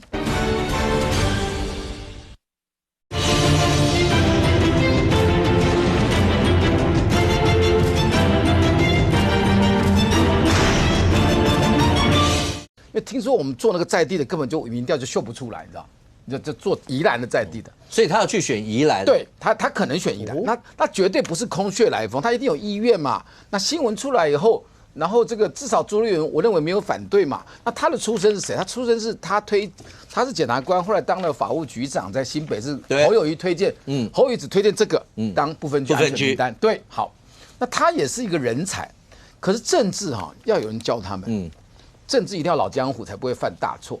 政治五洲之要，先求不伤身体，犯一次错你吃多少补药也补不回来，你知道吗？好，那他今天去，他为什么要讲这个话？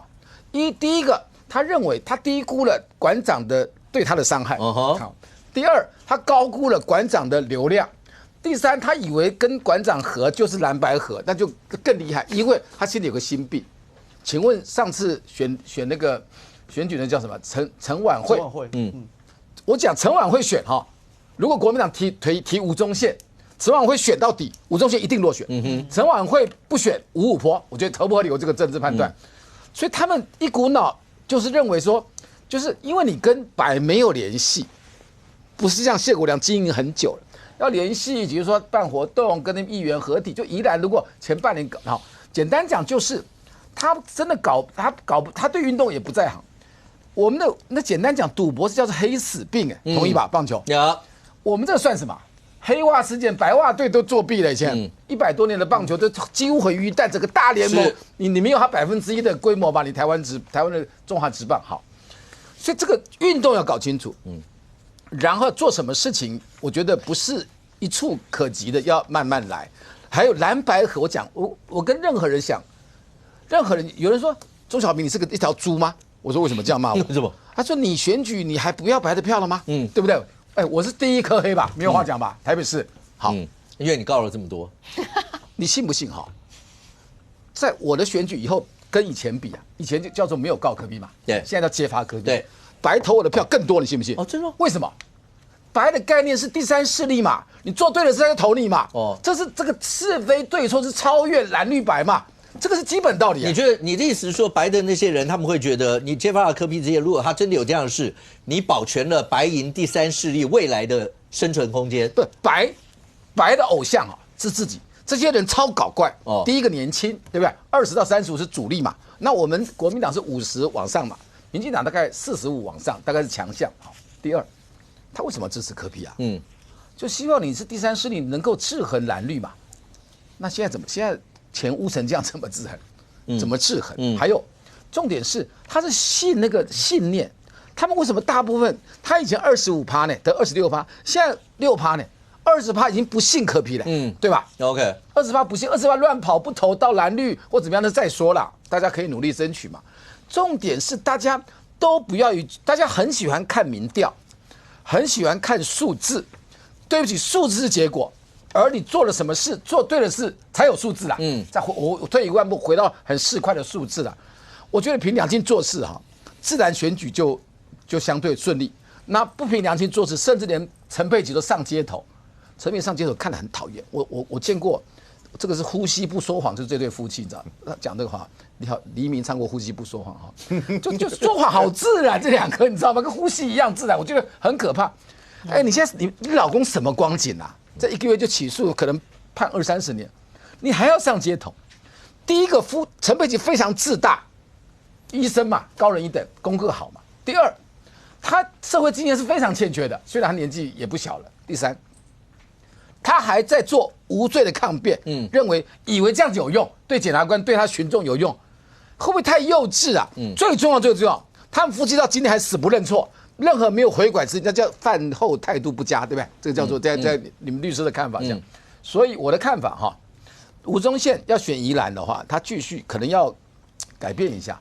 我认为就是很多事情啊，要谋定而后动，他是一个好的人选，可是政治的水很深，然后要安水性之后哈，才能够去游泳，尤其到那个选举是个独龙潭。对，OK。但是整体来看的话，那在未来你可以看得到，对于包括馆长这整个事情的风波，那会就此能消退吗？因为现在各路包括也有人告了或什么，然后检方要侦办，那未来到底会是怎么样？可是如果你讲说现在国内说国内不是只有这几件事，国内好，那其中里面你看到国内在现在来讲的话，大概几个最重要的其中几个事，其中有一件事情我让观众们知道，接下来我不知道国内会不会再进入另外一段腥风血雨，因为蓝营看起来现在对于公教年金这一块要再提。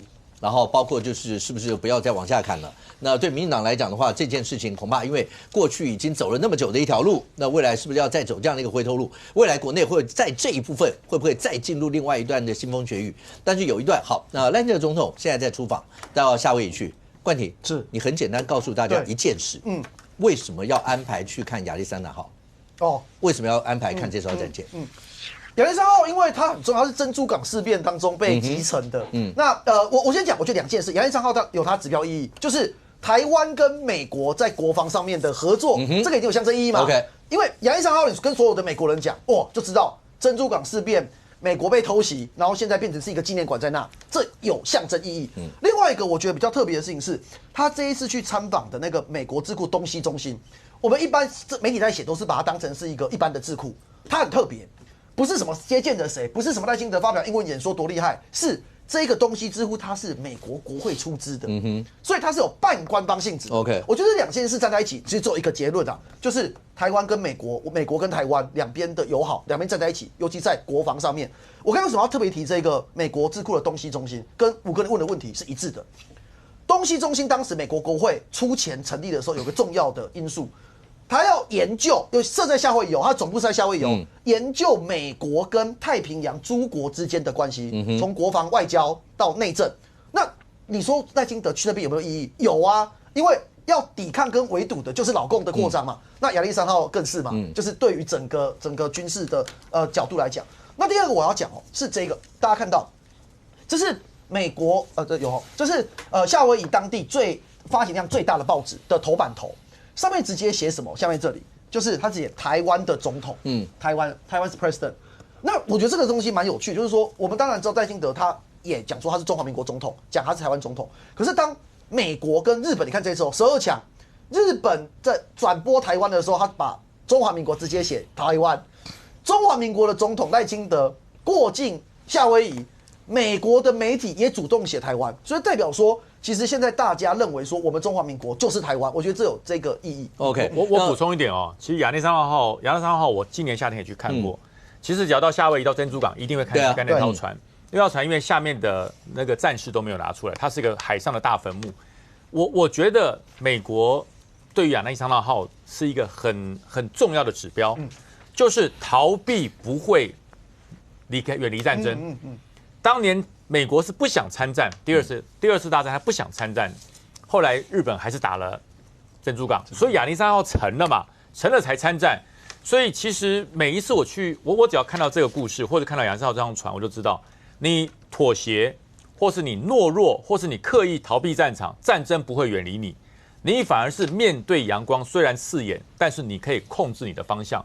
所以我才说赖清德这次去看这个亚利桑那号，就是我觉得有一种宣示啦，台湾问题很严重，但是呢，全世界不要逃避。那全世界不逃避，要正视它的先决条件，台湾自己要正视你的问题。这样子才能跟珍珠港事件它是一个点，但是它却是整个2次大战反攻的关键。在这次2次大战的过程当中，大家都知道，那亚历山大号是美国被偷袭珍珠港之后伤亡最惨重的一幕。你大概看电影里面都看过这些。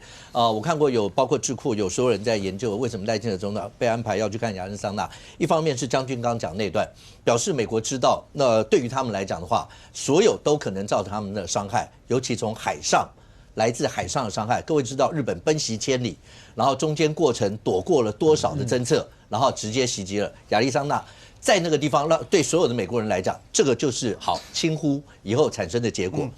另外一部分象征的意义是，为什么要赖清德总统去参访这，告诉大家，如果第一岛链不守，第二岛链不守，接下来第3岛链就是夏威夷，就是那个亚利桑那，所以他们不会放掉第一岛链任何一块。第2岛链任何一块，他们不容许任何未来的势力会从海上对于美国，不管是夏威夷或美国本土造成任何一点伤害。这个是在有很多智库在研究的说，这个对于包括台美之间有特殊的一些意义，所以我们刚好就是第1岛链最重要的那一块。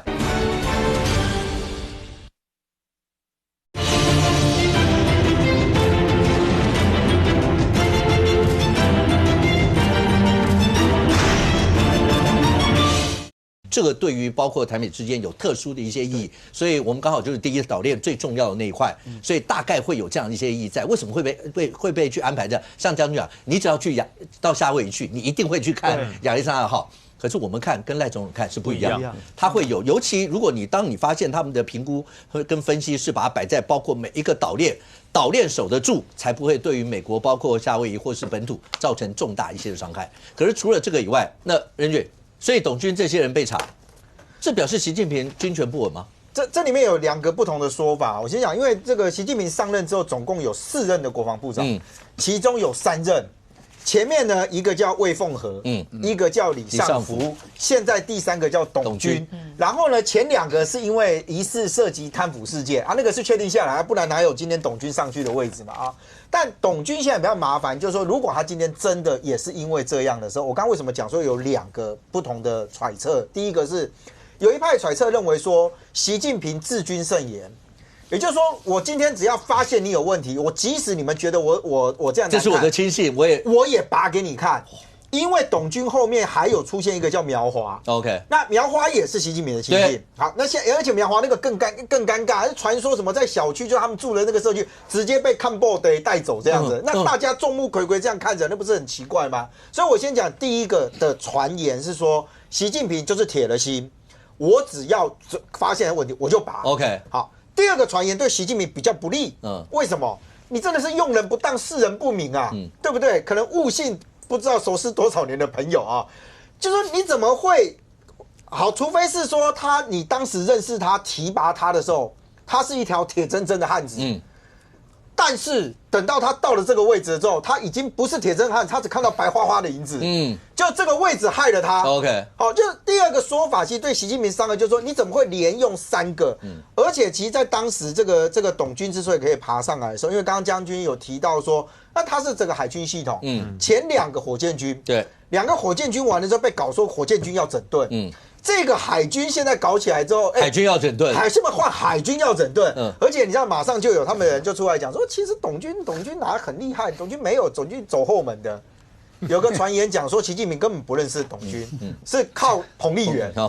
我就说这些传闻，除了第一个，跟第一个怎么听也不会比较好啊。也就是说，我这个治军慎言，治军慎言，你怎么会连换？因为老实讲，4个国防部长你拉的有3个是因为这样事情的时候，其实我说实话，就算你今天就是说我大力的铲除这些不 OK 的人，那任期之短啊。董军不到1年呢，对，他去年12月才上任的。小平要简短，我补充一下，其实我讲结构性的问题，传闻都真假假。这个天安门事件之后，赵紫阳下来，赵紫阳呼要不都是民主派，好，然后下来以后，临时只能抓辈分完全不能当国家领导人的，叫上海书记，叫江泽民。他就是上海人，就做生意很厉害哈。然后他也对军事也不专长，那他怎么巩固枪杆？就是用我们一起贪污，我们又买，就那个贪污，他任上13年。你知道他们总书记下以后，才做下一任的总书记的前5年的军委主席。那他呢？他是个俄皇帝。就他这等于23年的贪污结构。然后，那接下来他受够了气，所以他很清廉。今天那个习近平的前5年他不做，我不做，就因为可怜嘛，算了，我全部给他弄好。所以不管换几个，结构都是贪污，只有大贪小贪，他也找不到人做了。那可是就看我要不要办你啊？那就看我要不要办你而已。那董军才有意思的。我只是揣测，不是真实的事，我试着听听看哈。董军为什么今天你都没有问题，不可能放消息出来了？共产党大家有基本的概念，可后来是不是没谈那么多，或非要他，或相对好也没人可以换了，所以就戛然而止。但我们要继续看下去，看他最后办他就是贪污，不办的话他也不是那么干净。所以解放军有人说解放军的贪污的结构用掉，跟美军的距离是拉开，就是账面上打起来其实差很多，但账面上看账面上很强嘛，可是打起来可能不是那么回事了。范老师，这个大家本来是说是董军是国防部长，后来说是苗华，但是苗华的地位是比董军还要高，因为董军他不是中央军委会的委员，苗华是委员，而且是排名第5。中央军委会的主席是谁？是习近平。表示开中央军委会会议的时候，董军是不能入座的。但苗华可以，苗华可以。而且苗华是中央军委会的政治部主任，管什么？管意识形态，管人事。所以苗华被抓的重要性是比董军更重要。那为什么会说董军是所谓的夫人帮？因为董军是山东人，而彭丽媛也是山东人。所以这件事情，山东有多少人啊？你不能因为大家都是山东人，我就叫夫人帮提拔山东籍的将领。那表示其实怎么样？习近平跟彭丽媛人不亲土亲啊，也是有矛盾哦。是，因为我们知道彭丽媛她很年轻，习近平还在厦门市当那个市委书记的时候，彭丽媛那时候家喻户晓，央视而且是挂少将文工团，后来还当到这个团长。所以他很早就跟军方有关，所以很多人认为说他这个提拔他是山东的亲信，但是呢，董军习近平跟他不熟，所以他认为说董军如果要叛变，彭丽媛的角色是什么？他们夫妻可能是同床异梦哦，这个情况就很可怕咯。最后我们再来刚讲过，说董军是去年12月才接任这个所谓的国防部长，到今年不到1个月，他的前任李尚福是去年3月接任，10月下台。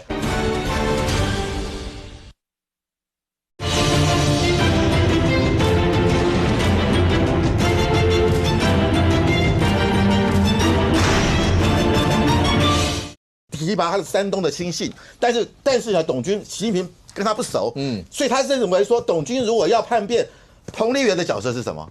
他们夫妻可能是同床异梦哦，这个情况就很可怕咯。最后我们再来刚讲过，说董军是去年12月才接任这个所谓的国防部长，到今年不到1个月，他的前任李尚福是去年3月接任，10月下台。而且李尚福不但是国防部长，还兼中央军委会委员，还兼国务院的所谓的国务委员，等于是国务院副总理哦。等于说党政他都有位置。那他的前任是叫魏凤和，是2018年3月到2023年3月国防部长，也被抓。魏凤和是习近平上台之后军改最大的一个成就，叫什么？叫火箭军。把2炮部队改为火箭军。火箭军的第一个司令是谁？就是魏凤和。所以已经如果有连续3个国防部长都被抓，那我问你，这个军队怎么能够招之即来，来之能战，战之必胜呢？那更刚讲过，其实这个苗华很有趣。苗华他其实他1969年从军到2014年，他一直是在陆军，在陆军整整待了45年哦，然后一直到了2014年才从担任海军的政治委员。等于说他是海军政委，等于是管政战的，所以他跟海军的关系其实是很有限。对，那是谁把他调来的？习近平，硬生生的上台之后，把他从陆军调到海军。你像这跨军种跨多大？对，就相信他。然后到了2017年，他担任了这个所谓的刚进入中央军委会，要管政战，所以这个人也深受习近平的这个所谓的重视。结果一样是啊这个下马。对，那我刚刚讲过，火箭军从这个他这个从2018年习近平上来改火箭军哦，3任的火箭军司令都被抓。OK， 魏凤和第一个，周亚宁也被抓，再来是李玉超也被抓。然后现在找一个什么？找一个海军王元斌来当火箭军司令，他根本不懂火箭军呢，就变成怎么样？对自己的亲信、对自己的提拔人不相信 ，OK， 一来下台，然后从外行来领导内行，不就是管区要轮调，对，你轮到都是警察吧？你怎么要把消防员来当警察吧？差太多了，对不对？所以我觉得怎么会把海军来当火箭军司令，然后把一个大陆军当了45年的陆军，把来当海军管政战？这莫名其妙 ，OK， 表示习近平真的军中能相信的人越来越少。对啊，慧珍是，但是今天全球一定都在聊一件事，请问一下，拜登不是说他再怎么样不会去特赦他儿子吗？对，他真的就特赦他儿子，特赦他儿子，而且怎么样？不当最大吗？对啊，不演啦，不然怎么样呢？哎，我只剩这个儿子了，好不好？这个是美国的阿瑶，我已经只剩这个儿子了，好不好？我怎么可以不保我的儿子？所以现在真的是让人家觉得说，而且我跟你讲，他心里想说，反正川普这么烂，川普这么 dirty， 对，都已经选上，那有什么差？我才正人君子。哎，然后反正他的倾尽他自己的所有政治上的一个 reputation， 现在看起来就是要保他儿子。所以很多人就会觉得说，哎，你这样的做法，这样多伤啊，很伤啊。反正他不错啦，现在的民主党破罐破摔了。对啊，反正他已经反正也选不赢，没差的，反正也选不赢。然后所以而且现在他这个就是他主要是2个案子嘛，一个就是枪支购买的一个案子，再来就逃税。事实上，他枪支购买的情况是因为他填说你有没有吸毒的问题，他填说没有，结果他事实上是有嘛，而且他其实持有11天。那这2个案其实说你说贵啊，不是贵，你说判重也不重，也不一定很重，但他可能就是会面临到因为检察官好像咬他，反正这2个是同一个检察官，那他认为，所以他就说这他在那个德拉瓦州跟加州面临的这个，他说他儿子被面临到一个不公平的一个司法的对待，所以他才特赦，就是一个弄出来，全部人炸锅。人家说，哎，那个美国国会山庄那些人到现在还没关，你怎么特赦？对，那其实现在就是这样嘛，反正破罐破摔，反正我也不选了。不过呢，说实在，那个你川普本身自己问题也不小，现在就变成他2个亲家公他都提名他，一个亲家公他2女儿的亲家公把他提名变成是中东事务顾问，因为是黎巴嫩裔的，应该是提名亲家公才敢特赦，有可能，反正你这样子，就干脆你这样，大家比不要脸好不好？在这种情况之下，假面具撕起来了，要脸的自己伤最大，我就跟你拼了。然后你看然后他除了提名这个亲家公之外，另外一个 Kushner 他的那个爸爸他把他变成是法国驻法大使，就是好像就是为人为亲，真是太不可思议了。这个库斯纳是谁？吴敦义的儿子叫吴子廉。他们有个小组，摩根斯坦利，他是小组长，那他是组员，他是组员。所以你现在就讲说，现在整个美国看起来就现在进行一个竞赛，什么竞赛？不要脸的最大。OK， 你光听到那条新闻，对我们台湾人讲，怎么可能？然后你把自己的儿子好没办法，他就活生生发生了，而且是不可逆。所以不可逆就是川普上来以后没辙。就已经定调，就是这个样子。OK， 川普上来也没辙，但这多少在政治诚信上面一定是大伤。OK， 那对国内来讲的话，政治诚信吗？那接下来大家再看所有，包括从清华、陈以这样看这些案子，会不会也同时检视这些呢？我们大家拭目以待。非常谢谢现场所有来宾，也非常谢谢观众朋友收看，下面我们明天见，拜拜。